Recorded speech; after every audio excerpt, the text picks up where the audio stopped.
কই গিন্নি, সকাল থেকে কি এভাবেই বসে থাকবো নাকি? এক কাপ চা পাবো না?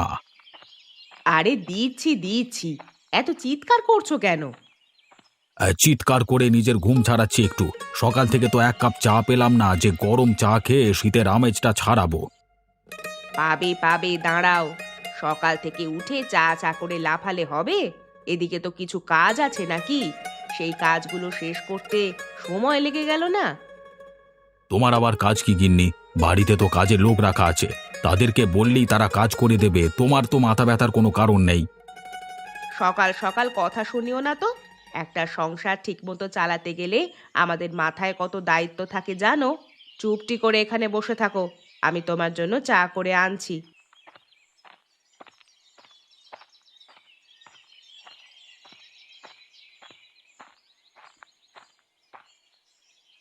নমস্কার।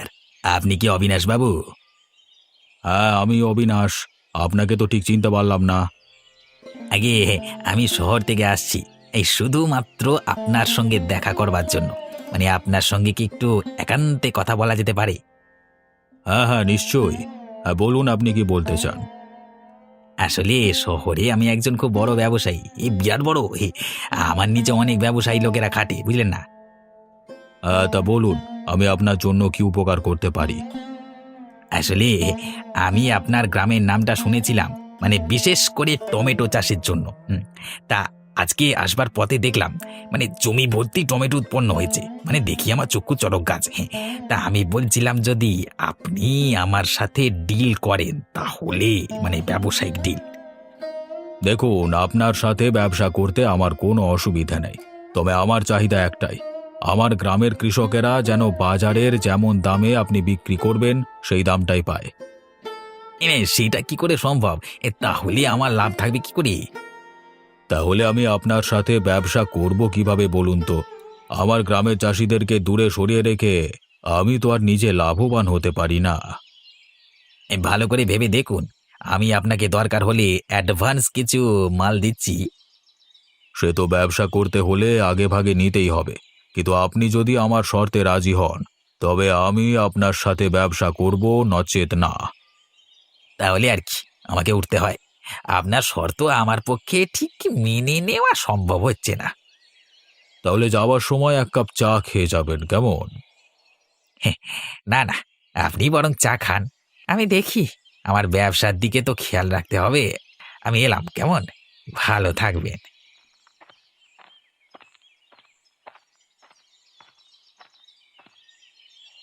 কে গো উনি? শহরের একজন ব্যবসায়ী। সকালবেলাতেই মুরগি বানাতে এসেছিল, ধাতানি খেয়ে চলে গেছে। শুনছি নাকি এবারে আমাদের গ্রামের টমেটোর ফলন আগের বারের তুলনাতেও অনেকটা বেশি হয়েছে। তুমি ঠিকই শুনেছ গিন্নি। গত ১.৫ বছরের সমস্ত রেকর্ডকে ভেঙে দিয়ে এবছর টমেটোর ফলন একবারে দারুণ হয়েছে। সব টমেটো কি আমাদের গ্রামেই বিক্রি করবে, নাকি অন্য কোথাও নিয়ে যাবে? প্রত্যেক বছর তো আমরা আমাদের অবিনাশবাবুকে টমেটোগুলো বিক্রি করি, ভালো লাভও পাই। তারপর উনি টমেটো কোথায় যাবে না যাবে তার ব্যবস্থা করেন। তা ভালোই করেছো। আর যাই হোক, অবিনাশবাবু কোনোদিন আমাদের ভাগের অংশটুকু নিজের বলে চালিয়ে দেন না। ওই জন্যই তো এতদিন আমরা ভালোভাবে চাষাবাদ করে বাঁচতে পেরেছি। না হলে চাষাবাদ করে অনেক গ্রামে অনেক চাষিরা আধপেটা খেয়ে থাকে, আর তাদের স্বপ্ন পূরণের কথা তো বাদই দিলাম। আচ্ছা, আমরা যদি এবার থেকে কিছু টমেটো নিয়ে অন্য ব্যবসা করতাম, তাহলে কেমন হতো বলো তো? কি ব্যবসা করবে বলো তো? দেখো, টমেটোগুলো সে তো আমাদেরকে বিক্রি করতেই হয়। তার জায়গায় আমরা যদি সেখানে সময় নষ্ট না করে যে সময়টা বাজারে গিয়ে টমেটো বিক্রি করব সেই সময়টুকু নতুন ফসল উৎপাদন করতে কাজ করলাম, তাতে আমাদেরও সুবিধা অনেক বেশি হবে, তাই না? না না, আমি সেরকম কথা বলিনি। আমি চাইছিলাম অন্য কিছু একটা করতে। অন্য কিছু বলতে তুমি কি বলতে চাইছো? যাক, কিছু না। তোমাকে এখন ওসব বলে মাথা গোলাবো না। তুমি কাজে যাচ্ছ, যাও। রূপামা কোথায়, এখনো ঘুম থেকে ওঠেনি? ওমা, সে তো কখন ঘুম থেকে উঠেছে। ওকে তো আমি কতগুলো টমেটো দিয়ে পাঠিয়েছি অবিনাশবাবুর কাছে। তুমি তো কালকেই বললে আমাকে, আর আজকেই ভুলে গেছো নাকি? ও আচ্ছা আচ্ছা, ঠিক আছে ঠিক আছে, তাহলে আমি এলাম কেমন।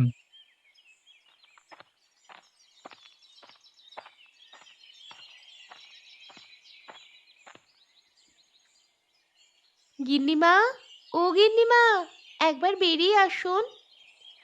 আরে রূপা নাকি? সকাল সকাল আমাদের বাড়িতে চলে এসেছিস যে? তা কি ব্যাপার? মা আমাকে পাঠালো, আপনাদের জন্য এই টমেটোগুলো দিয়ে পাঠিয়েছে। টমেটোগুলো তোদের খেতে হয়েছে বুঝি? হ্যাঁ গিন্নিমা, নতুন টমেটোগুলো আমাদের খেতেই হয়েছে। হ্যাঁ, এবারে তো আমাদের গ্রামে অনেক টমেটোর ফলন হয়েছে। কিছুদিন পর থেকেই তো এরপর টমেটো তুলে নিয়ে ব্যবসার কাজ শুরু হয়ে যাবে। তার আগে টমেটোগুলো খেয়ে দেখি কেমন স্বাদ হয়েছে, কি বলিস? হ্যাঁ গিন্নিমা, ওই জন্যই তো মা আমাকে পাঠালো। আচ্ছা গিন্নিমা, আপনার কিছু কাজ করে দিতে হবে এখন। দোকান থেকে কিছু জিনিস আনবার প্রয়োজন ছিল, তুই কি যাবি? তাহলে তোকে আমি আজকে রান্না করে টমেটো আলু দিয়ে ঝাল খাওয়াবো। হ্যাঁ গিন্নিমা, তাহলে দিন, আমি দোকান থেকে ঘুরে চলে আসি।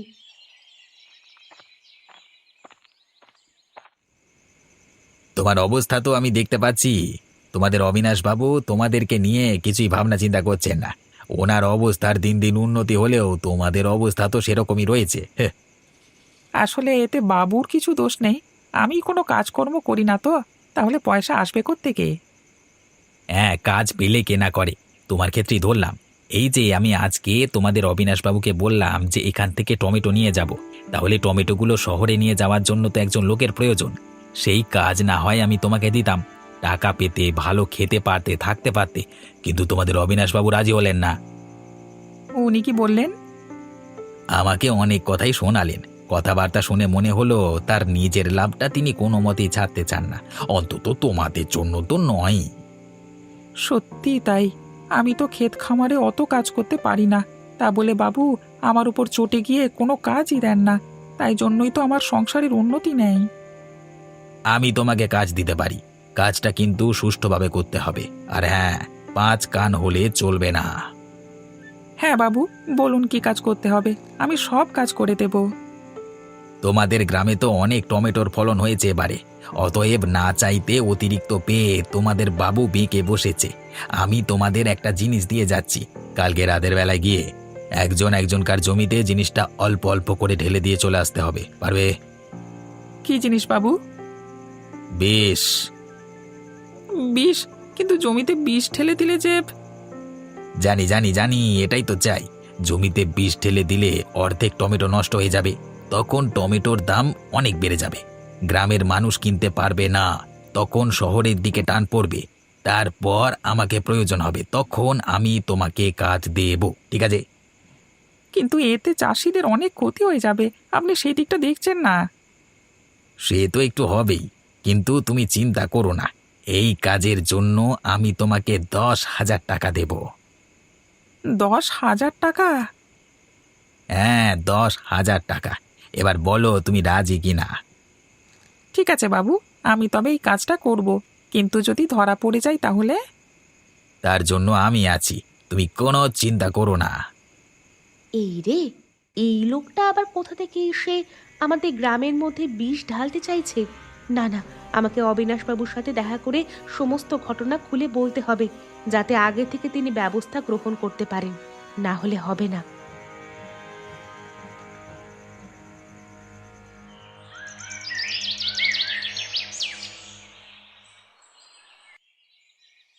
এই কই গো কাকিমা, কোথায় গেলে? এই দেখো আমি আবার শহর থেকে চলে এলাম।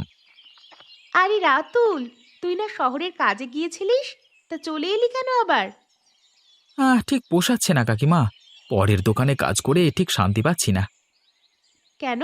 তুই তো সোনা রূপার কাজে গিয়েছিলিস, এখন তো সোনার ভালোই দাম, কাজকর্ম করলে ভালো টাকা রোজগার তো করতে পারতিস, তাহলে চলে এলি কেন? কাজ করাটা মূল ব্যাপার নয় কাকিমা, সারা দিন রাত খাটাখাটনি করতে আমি রাজি ছিলাম, কিন্তু মাসের শেষে মাইনেটা দেবার বেলায় নানা রকম ছুতো দেখিয়ে শুধু টাকা কম দিত। এভাবে আর কতদিন সহ্য করা যায় বলো তো? হ্যাঁ, সেটা একটা ব্যাপার। তোর কাকা যখন শহরে কাজ করতো, তোর কাকার সাথেও ঠিক এমন জিনিসটাই করতো। তার জন্য তো তোর কাকাও চলে এসেছিল গ্রামে, এসে তো এখানে কাজকর্ম শুরু করলো। আমিও সেটাই করব, কিন্তু তার আগে আমার একটু প্রস্তুতি দরকার। তা কাকিমা, একটা কথা বলবো, রাখবে? হ্যাঁ বল না, কি বলবি? হ্যাঁ কাকিমা, তোমার হাতে রান্না করা বিরিয়ানি অনেকদিন খাওয়া হয়নি। আমাকে একদিন বিরিয়ানি খাওয়াবে? ঠিক আছে, আমিও কদিন ধরে ভাবছিলাম বিরিয়ানি রান্না করব। কিন্তু এটা একটা নতুন ধরনের বিরিয়ানি হবে। খেয়ে বলবি কেমন হয়েছে। নতুন ধরনের বিরিয়ানি মানে? কেমন বিরিয়ানি গো? সেটা আমি এখন বলবো না, আগে তৈরি করে তোদেরকে খাওয়াই, তারপর বলবো। ঠিক আছে ঠিক আছে, আমি তোমার নতুন বিরিয়ানি খাওয়ার জন্য অপেক্ষা করব। বেশি অপেক্ষা যেন করতে না হয় কাকিমা। হয়তো তোমার বিরিয়ানি খাবার পরে আমার মাথা খুলবে যে আমি কি কাজ করব, তাই না? বেশ, তোকে আজকে আর বেশিক্ষণ অপেক্ষা করাবো না। আজকে রাতেই বরং তোকে বিরিয়ানি করে খাওয়াবো। তাহলে তো খুব ভালো হয়। তাহলে কাকিমা, আমি চললাম, কেমন? রাত্রিবেলায় একেবারে আসবো। কি বলছো কি নীলিমা? ওই লোক তাহলে তোমাদের বাড়ি গেছিল? কার্তিককে এসব প্রলোভন দেখিয়েছে? তাহলে আর বলছে কি বাবু, আমি নিজের কানে শুনেছি। আমার স্বামী প্রথমে রাজি হতে চায়নি, কিন্তু তাকে প্রচুর টাকার প্রলোভন দেখিয়ে রাজি করানো হয়। ওরা আজকে রাতেই কিছু একটা করতে পারে। আপনি কিছু একটা ব্যবস্থা করুন। তুমি তো আমাকে খুব চিন্তায় ফেলে দিলে। এখন কি ব্যবস্থা করা যায় বলো দেখি। কি হলো? চিন্তা আবার কিসের? ব্যাপার কি? আর বলো না গিন্নি, সেই যে লোক দিনের বেলা এসেছিল, সে নাকি নীলিমাদের ঘরে গিয়ে কার্তিককে উল্টো পাল্টা কাজ করবার জন্য অনেক টাকার প্রলোভন দেখিয়েছে। তার মানে কিসের প্রলোভন? আমাকে একটু খুলে বলো তো। আমাদের গ্রামের সমস্ত টমেটোর ক্ষেতগুলোতে তো প্রচুর পরিমাণে টমেটো হয়েছে, তা ওকে দিয়ে নাকি বিষ মেশানোর পরিকল্পনা করেছে সেই লোক, যাতে আমাদের টমেটোগুলো সব নষ্ট হয়ে যায়। কেন? উনি এরকম পরিকল্পনা করেছেন কেন? এর আগে তো আমাদের ক্ষতি করবার জন্য কেউ এত উঠে পড়ে লাগেনি। বুঝতে পারছো না গিন্নি? এত টমেটো বাজারে গেলে টমেটোর দাম কমে যাবে। ওদের লাভটা কমে গেলে চলবে কি করে বলো তো? এত বড় লোকই চাল দেখাবে কি করে? আসলে সকালবেলায় আমাকে একটু হুমকি দিতে এসেছিল, যাতে আমি সমস্ত মালগুলো তার কাছে বিক্রি করি, আর সেগুলোকে আগে থেকে সঞ্চয় করে রেখে বেশি দামে বিক্রি করতো, বুঝলে? সকালবেলা তুমি যে ওর কথা শোনোনি সেটা খুব ভালোই করেছো, কিন্তু এখন এই সমস্যা থেকে কিভাবে রেহাই পাওয়া যায় বলো তো? আমি তাহলে যাওয়ার সময় একবার তন্ময় দাদাকে ডেকে দেব। আমার নাম শুনলাম বলে মনে হলো। কিছু কি কাজ আছে নাকি বাবু? মনে হচ্ছে আমাদের একটা বিপদ আসতে চলেছে।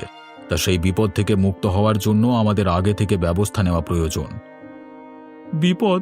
আপনি কোন বিপদের কথা বলছেন বাবু? সেটা বলছি, কিন্তু তোমার হাতে ওটা কি? ও ও, এটা এটা আমার গিন্নি আপনার জন্য পাঠালো। এতে টমেটোর বিরিয়ানি আছে। ও আচ্ছা, তাই নাকি? তোমার গিন্নি সকালবেলা তো টমেটো পাঠিয়েছিল, রাত্রিবেলাতে আবার টমেটোর বিরিয়ানি পাঠালো? আচ্ছা গিন্নি, তুমি বরং ওর হাত থেকে টিফিনটা নিয়ে নাও। আমি তন্ময়ের সাথে এই সমস্যার বিষয় নিয়ে কিছুটা কথা বলি।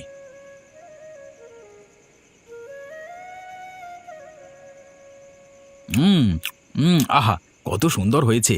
সত্যি কাকিমা, এই টমেটোর বিরিয়ানি যে এত সুন্দর হয়, আর তুমি যে এত সুন্দরভাবে রান্না করো, সেটা আমি বুঝতে পারিনি। দারুণ হয়েছে, দারুণ, এক কথায় লাজবাব। হ্যাঁ মা, সত্যি খুব সুন্দর হয়েছে এই টমেটোর বিরিয়ানি। গ্রামের লোকেরা একবার পেলে না চেটে পুটে খাবে। তা না হয় হলো, কিন্তু তোর বাবা সেই কখন গেছে, এখনো পর্যন্ত এলো না কেন বল দেখি? এত দেরি করছে কেন? এদিকে তো বিরিয়ানি ঠান্ডা হয়ে যাচ্ছে। বারবার করে বললাম দিয়েই চলে আসবে। এই যে, তোমাকে যে বললাম তাড়াতাড়ি আসবে, তা এত দেরি করলে কেন? আর বলো না গিন্নি, এদিকে একটা গেরো হয়ে গেছে, ওই জন্যই তো আসতে একটু দেরি হয়ে গেল। আবার কি হলো? বাবুর কি শরীর খারাপ হলো নাকি? আরে না না, শরীর খারাপ নয়। আমাদের চাষে টমেটোর উপর খারাপ লোকের চোখ পড়েছে। তারা চাইছে আজকে রাতের মধ্যেই আমাদের টমেটো ক্ষেতকে নষ্ট করে দিতে। সেই বিষয়ে বাবুর সাথে একটু আলোচনা হচ্ছিল। বলো কি গো, কার আবার নজর পড়লো? সেসব তোমাকে আমি কালকে সকালে বলবো। আজকে আর কথা বলবার সময় নেই। রাতুল, তোর খাওয়া হয়ে গেছে বাপ? হ্যাঁ, প্রায় হয়ে এসেছে। কেন বলো তো কাকা, কিছু কাজ আছে নাকি? আমার সঙ্গে আজকে রাত্রে একটু পাহারা দিয়ে দিলে তোর কি কোনো অসুবিধা হবে? কোনো অসুবিধে নেই কাকা, আমি যাব তোমার সাথে। তোমার খেতে টমেটো নষ্ট করলে আমি যে এরকম সুন্দর টমেটোর বিরিয়ানি খেতে পারবো না। আচ্ছা ঠিক আছে, তাহলে চল আমার সাথে।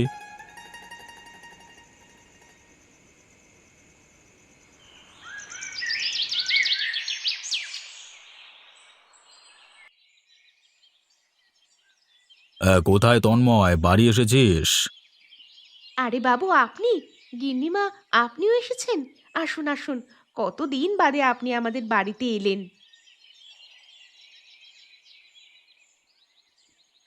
ও কালকে রাত্রিবেলা পাহারা দিতে গেছে, আপনার বাড়ি থেকে ফেরার পরে হয়তো কিছুক্ষণ পরেই চলে আসবে। সেই সব তো ঠিক আছে, কিন্তু কালকে টমেটোর বিরিয়ানিটা কে রান্না করেছিল বলো তো?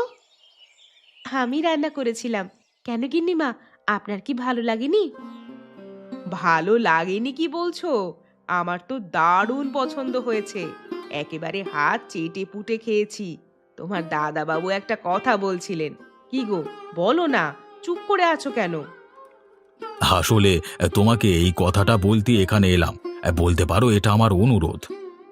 হ্যাঁ বাবু, বলুন আমাকে কি করতে হবে। আপনি যা বলবেন আমি তাই করব। বলছিলাম যে তুমি যে এত সুন্দর বিরিয়ানি বানাও, মানে টমেটোর বিরিয়ানি বানাও, সেটা এই গ্রামের লোকসহ আশেপাশের গ্রামের লোকেরা পেলে একেবারে হাত চেটে পুটে খাবে। কিন্তু গ্রামের লোকেদের খাওয়ানোর মতো সামর্থ্য যে আমার নেই বাবু। আরে না না, আমি সেটা বলছি না। আমি চাইছিলাম যে তুমি আমাদের গ্রামে একটা বিরিয়ানির হোটেল খোলো। সমস্ত ব্যবস্থা আমি করে দেব, কোনো চিন্তা নেই। তাহলে তো কোনো ব্যাপার নয়। আপনি যদি আমাদের পাশে থাকেন তাহলে আমরা স্বচ্ছন্দে এই কাজ করতে পারবো, কোনো চিন্তা করবেন না। ব্যাস, তাহলে আরো একটা দিক থেকে আমাদের গ্রামের উন্নতি হতে চলেছে। হ্যাঁ গিন্নি, তুমি ঠিকই বলেছ। আজকের এই টমেটোর বিরিয়ানির মতো যে বছর যে ফসলের পরিমাণ বেশি হবে তাই দিয়েই নতুন নতুন খাবার শতাব্দীর হোটেলে তৈরি হবে। কি শতাব্দী মা, তোমার কোনো অসুবিধা নাই তো? কোনো অসুবিধা নেই বাবু। এমন রান্না করব আশেপাশের গ্রামের লোকেরা এই গ্রামে এসে খাবার খেয়ে প্রশংসা করে যাবে। আপনি কোনো চিন্তা করবেন না। কিরে, যে কাজটা দিয়েছিলাম কাজটাকে উদ্ধার করতে পেরেছিস? বাবু, কালকে রাত্রে আমি গেছিলাম, কিন্তু গিয়ে দেখলাম ওরা রাতের বেলায় পাহারা দিচ্ছে। পাহারা দিচ্ছে? ওরা কি রাত্রিবেলা জমি পাহারা দেয় নাকি? এতদিন পর্যন্ত দিত না, কিন্তু কালকে রাত্রে দেখছি হঠাৎ করে পাহারা দিচ্ছে। তাই জন্যই তো আমি কাজ না করতে পেরে চলে এলাম। মিথ্যে কথা বলবার জায়গা পাস না। তুই কি ভেবেছিস আমাকে ধাপ্পা দিয়ে তুই বেঁচে যাবি? শোন, কাজের অ্যাডভান্স টাকা তোকে আমি আগেই দিয়ে দিয়েছি। তুই যদি এখন ভেবে থাকিস যে তুই আমার কাজ না করে পালিয়ে বাঁচবি, তাহলে সেটা হচ্ছে না। আপনি বিশ্বাস করুন বাবু, আমি কালকে রাতে চুপ, একদম চুপ। তুই যদি ভেবে থাকিস তুই আমার টাকা মেরে নিয়ে যাবি, আমার কাজ না করে দিয়ে কেটে পড়বি, তাহলে শুনে রাখ, তাহলে কিন্তু তুই বাঁচতে পারবি না। তুই যেখানেই থাকিস না কেন সেখানেই তোকে মেরে আসবো। আজকে রাতের মধ্যে আমার কাজটা হওয়া চাই।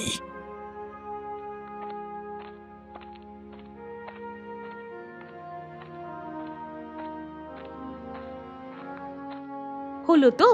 খারাপ সঙ্গে থেকে খারাপ লোকেদের সাথে কাজকর্ম করবার ফল তুমি পেলে তো?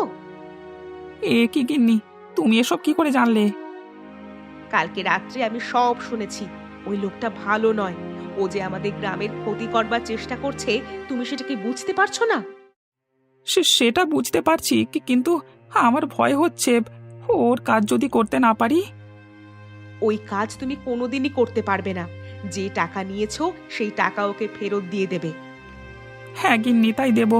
আসলে আমার সংসারের এই হাল দেখে আমি অতগুলো টাকার প্রলোভন সামলাতে পারিনি, তাই জন্য ওকে হ্যাঁ বলে ফেলেছি। ভাগ্যিস আমি যদি কালকে রাতে অবিনাশবাবুকে খবর না দিতাম, তাহলে তুমি যে অঘটনটা ঘটাতে, তার জন্য তুমি নিজেকে কোনো দিন ক্ষমা করতে পারতে না। ও, তার মানে তুমি ওদেরকে খবর দিয়েছিলে, তাই জন্য ওরা পাহারার ব্যবস্থা করেছিল? হ্যাঁ, আমি ওদেরকে খবর দিয়েছিলাম। এখন বলো, ঠিক করেছি না ভুল করেছি?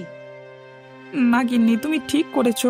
কালকেই আমি অবিনাশবাবুর কাছে গিয়ে ক্ষমা চেয়ে আসবো এবং সব সত্যিটা বলে আসবো। তুমি যে নিজের ভুল স্বীকার করবার সৎ সাহস দেখাচ্ছ, তাতেই আমি খুব খুশি। আরে খেয়ে যান একদম গরম গরম টমেটোর বিরিয়ানি খেয়ে যান একদম নতুন স্বাদের বিরিয়ানি একদম কম দামে পেয়ে যাচ্ছেন আমাদের গ্রামের নতুন বিরিয়ানির দোকানে আসুন আসুন। আরে দাদা, করেছো কি? আমাদের গ্রামে এই একটা জিনিসের অভাব ছিল, সেই অভাবটা তুমি পূরণ করে দিলে। কই দাও দেখি, আমাকে বিরিয়ানি দাও।